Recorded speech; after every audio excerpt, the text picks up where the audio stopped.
Halo Kidal, selamat datang kembali di channel Hobi Kidal. Di video kali ini aku kasih judul Dilema Raket Clash. Clash itu artinya apa ya? Tabrakan ya.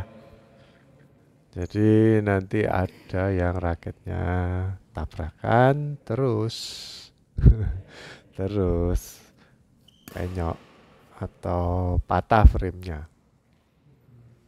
Ya mungkin kalian pernah ngalamin atau mungkin teman kalian yang ngalamin, kalian pernah menyaksikan paling nggak sekali atau dua kali ya raketnya teman kalian itu bisa patah. Dan dalam 3 hari atau 3 hari yang lalu eh, di grupku yang satunya juga ada temen yang raketnya patah, padahal nggak benturan sama temennya atau nggak benturan sama raket lain, tapi cuman nyemes waktu itu koknya kena frame, bunyi tok terus berubah bunyi des.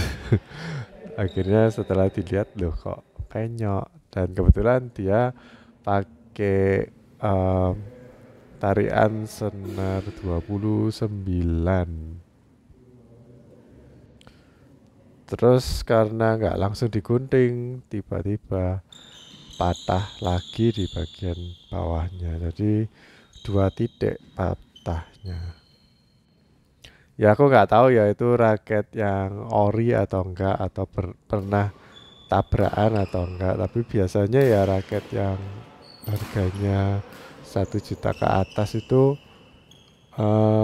ya nggak bisa bilang juga ya. Cuman yang aku alami sih lebih rentan patah. Kalau harganya tambah mahal, tambah lebih rentan patah. Dan seharusnya kalau cuman kena kok aja ya nggak ini ya nggak pecah sih. Tapi ya kita nggak bisa bilang ya, namanya juga musibah, kadang-kadang itu terjadi di luar nurul, di luar nalar kita. Kok bisa ya pecah, kok bisa ya rengat, kok bisa ya. Nah, tapi kalau tabrakan ya karena kita tahu ya penyebabnya. Kenapa? Karena tabrakan dengan raketnya teman yang salah satu mungkin kena bagian tepinya, tepi yang lebih kuat, yang satunya kena yang bagian yang penampangnya atau yang lebih tipis. Jadi salah satu bisa patah atau kadang-kadang keduanya juga bisa patah. Mungkin para pecinta badminton udah pada ngerti ya kalau raket itu ada kayak keterangannya gitu, di batangnya ada tulisannya. Khususnya yang raket baru-baru ya, yang raket lama biasanya nggak ada, kita harus lihat di keterangan websitenya. Tapi kalau lama banget mereka belum ada internet dulu, jadi nggak ada data-datanya, kita harus tarik berapa. Tapi biasanya ada tulisannya recommended tension itu berapa, atau ada tulisannya maximum tension. Jadi kita harus tarik di bawahnya itu atau sama. Misalkan recommended tension itu belum tentu dia maximum tension loh. Soalnya kalau dia bilang recommended 28 lbs, itu kita bisa aja ditarik 30 dan nggak pecah. Soalnya itu kan rekomendasi dari pabrik ya. Tapi mending kalian anggap recommended tension itu juga maximum tension. Jadi anggapannya kalau raketnya itu atau tulisannya recommended tension 28, sebaiknya kalian itu maksimum narik 28. Kayak raketku Nano Flare 700 ini ditulisnya recommended tension 28 lbs, soalnya yang tipe 4U. Yang tipe 5U berarti yang lebih ringan itu tambah lebih kecil lagi recommended tension. Berarti kan tambah enteng, berarti bahannya mungkin ada yang dikurangin, jadinya tambah nggak kuat. Terus dia rekomendasinya diturunin. Berarti dari pabriknya kemungkinan besar dia bilang maximum tension itu tulisannya recommended tension. Tapi aku yakin atlet-atlet yang pakai raket yang sama dengan punyaku biasanya ditarik melebihi dari recommended tension sekitar 30-an. Tapi yang namanya di senar ya habis di senar pasti kendor dikit kalau dipakai. Mungkin kalau kalian minta sama ya stringernya minta 28. Tapi ketika habis dipasang terus kalian buat main mungkin 5 kali itu tensionnya pasti turun kecuali kalian minta pre-stretch ya. Jadi sebelum dikunci itu senarnya itu ditarik dulu sama pakai alat itu ditarik lebih tinggi. Saya kan mintanya 28, dia akan narik 29 biar senarnya itu molor. Terus nanti baru diikat di 28 fps. Dan biasanya ya kalau atlet-atlet itu antara senaran main dan cross. Jadi yang vertikal sama horizontal itu beda tension. Makanya atlet-atlet sekarang kan pakainya senaran 4 simpul. Sedangkan raket yang lama biasanya cuman pakai 2 simpul. Nah, kayaknya raket-raket lama itu kalau dipaksa dipakai 4 simpul kan zaman dulu belum ada 4 simpul ya. Kecuali kalau senarnya putus terus diganti ya biar ngirit diganti cuman yang putus itu aja ditempel. Nah itu bisa jadi 4 simpul tapi cuman beberapa ini ya beberapa senar bukan seluruh bagian yang cross itu diikat tapi ada tambahan lagi. Nah mungkin agak beda sih konsepnya. Tapi menurutku kalau raketmu lama ya sebaiknya tetap pakai 2 simpul lah soalnya zaman dulu cuman ada 2 simpul aja. Tapi kalau raketnya baru-baru mau ditarik 2 simpul boleh, 4 simpul boleh. Kalau menurutku sih ditarik 2 simpul malah nggak awet. Kalau raket yang baru-baru yang isometrik. Uh, Kemarin tuh aku juga sempat pakai yang 2 simpul terus baru yang akhir-akhir pakai 4 simpul. Pada awalnya sih aku pakai 4 simpul juga cepat putus, tapi akhirnya nemu senar satu dan nemu tarian yang pas yang bikin senarnya nggak cepat putus.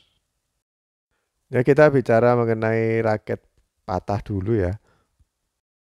Jadi raket patah itu ada beberapa penyebab kalau menurutku. Selain karena ini ya, karena tabrakan atau mungkin kena shuttlecock, frame-nya ya kena shuttlecock. Terus kadang itu kita mukulnya nggak tepat, jadi di dekatnya frame terus kena. Nah itu kan tensionnya atau tekanannya dari senar yang kena kok itu nggak merata bagi kekuatan distribusi tekanannya ya, jadi makanya bisa penyok raketnya. Dan kemarin-kemarin yang Excelson juga pernah malah shaftnya itu pudul udah ucul. Ya, kalau itu ya karena memang kan cuma disok-sokan ya, jadi shaft itu cuma ditempelin di dalamnya grip kayu terus di sekrup kecil, jadi kalau powerful pemainnya kayak Excelson ya bisa aja copot. Kemarin tuh aku lihat di YouTube mengenai ini ya uh, sepeda karbon, terus dia itu tanya ke profesor yang meneliti secara molekuler dari karbon dan diambil kesimpulan kalau karbon itu selama nggak dipakai dia akan tetap secara struktur itu tetap kuat. Tapi kalau dipakai tambah lama tambah berkurang karena sebenarnya kekuatannya dari rakit-rakit yang basicnya karbon ya bukan metal itu cuman lembaran-lembaran aja yang dikasih resin atau lem. Nah lama-lama lemnya itu kan kena gerakan ketak-ketaran gitu, lama-lama bisa lepas dan itu mempengaruhi struktur karbonnya juga karena dia kan bentuknya kayak rambut ya, lembaran-lembaran gitu aja. Ya contoh yang gampangnya misalkan kita megang 100 batang lidi itu dikasih kayak lem gitu ya. Tapi misalkan kita mau patahin dengan kekuatan misalkan 10 kilo gitu. Itu nggak bisa patah 100 batang lidi. Tapi kalau misalkan udah ada yang lepas 5 biji lah, kita mau tekan pakai 10 kilo mungkin kekuatannya udah berkurang dan bisa patah. Jadi kira-kira itu kayak gitu. Kalau raket karbon misalkan ada karena getaran ya, karena pemakaian kita pakainya terlalu intens, akhirnya ada yang lepas. Beberapa ya kita nggak ngamati kan, karena nggak mungkin kita pakai mikroskop ngeceki raket ini setiap kali kita main. Nah itu kalau udah ada yang lepas berarti kekuatannya itu berkurang. Jadi ya kesimpulannya kalau kalian itu sering pakai lama kelamaan raketmu itu bisa rusak-rusak sendiri. Nggak harus tabrakan. Kayak contohnya raketku yang nano flare ini udah kejadian 2 raket tahu-tahu rengat sendiri. Padahal kalau waktu tabrakan ya pernah juga tabrakan antar raket. Waktu aku cek nggak ada pecahnya sama sekali. Tapi ketika itu aku kan vakum main selama 1 bulanan. Itu waktu mau main lagi terus ternyata dibuat main kok raketnya langsung retak. Dan kan belinya aku waktu itu hampir bersamaan ya. Terus pakainya itu juga selang-seling, kadang pakai yang hijau, kadang yang pakai yang merah. Ini sama satu tipe ya, aku kan belinya Nano Flare 700 semua. Itu pakainya secara bersamaan, bergantian, dan rengatnya juga dalam waktu yang relatif sama, sekitar 1 minggu itu rengatnya yang hijau rengat dulu, terus yang merah rengat kemudian. Walaupun rengatnya di titik yang berbeda ya. Jadi kalau kalian merasa gelo atau menyesal karena raketnya kok baru beli, patah, mahal lagi. Nah itu jangan nyalain raketnya atau mereknya. Oh elek ini, ternyata kok pecahan. Tapi bisa jadi karena ya namanya barang yang dipakai ya suatu saat pasti pecah. Dan kita nggak tahu, nggak bisa prediksi pecahnya kapan. Nah kalau pecah ya kita pasti beli lagi lah. Kadang-kadang kalau sama teman misalkan pinjam ya raketnya, terus temennya misalnya dengan sengaja kalah atau mungkin marah, dipukulin ke tembok atau mungkin kena sesuatu benda keras gitu ya, terus patah, ya sebaiknya yang matain yang nempui. Soalnya itu sengaja. Tapi kalau tabrakan biasanya kita sama temen itu kan nggak sengaja, kita memang punya intensi atau niat untuk ngambil, teman kita juga punya niat untuk ngambil, ya kita sama-sama tahu sih biasanya. Terus ya yang paling kuat raketnya nggak apa-apa, sedangkan raket kita patah ya udah ya nggak bisa apa-apa sih. Kita juga nggak bisa nuntut teman kita untuk minta ganti rugi juga, karena kita juga punya andil dalam suatu kecelakaan itu. Yang raket patahku pertama itu karena raketnya temen terbang. Dan aku sebenarnya udah tahu sih kalau raketnya itu terbang, cuman refleks aja. Soalnya mau ngenain badanku raket yang terbang itu, jadi aku refleks aja, aku tangkis sama raketku, jadi raketku yang patah akhirnya. Raketnya dia nggak apa-apa soalnya dari besi.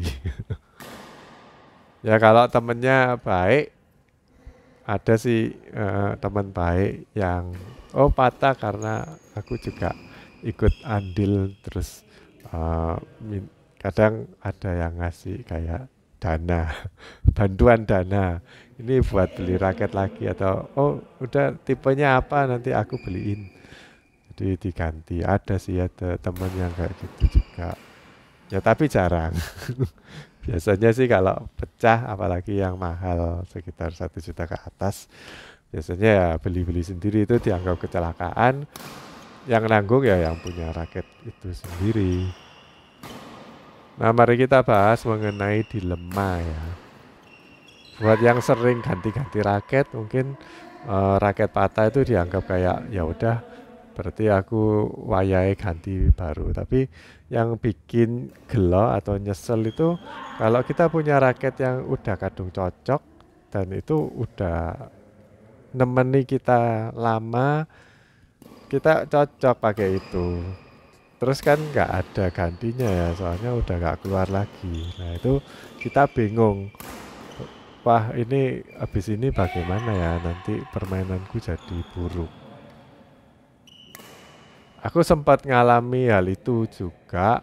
Waktu itu aku kepingin beli raket yang sama, tapi pemikirannya jadi kayak gini. Mending beli raket yang lebih baru teknologinya atau raket yang sama ya. Soalnya raket yang sama biasanya kan menjadi langka, yang jual udah dikit, terus dia matok harga yang lebih mahal dari harga yang dulu baru keluar. Apalagi kalau raketnya best seller itu biasanya harganya masih tetap mahal. Nah akhirnya aku memutuskan untuk membeli raket yang tipe baru. Dan itu kayak petualangan juga sih. Pertama-tama aku coba beli-beli bekas, terus nyoba ini raket headlight atau head heavy ya aku cocoknya. Ternyata setelah aku beberapa kali ganti-ganti raket, untungnya aku kan beli bekas jadi murah-murah aja.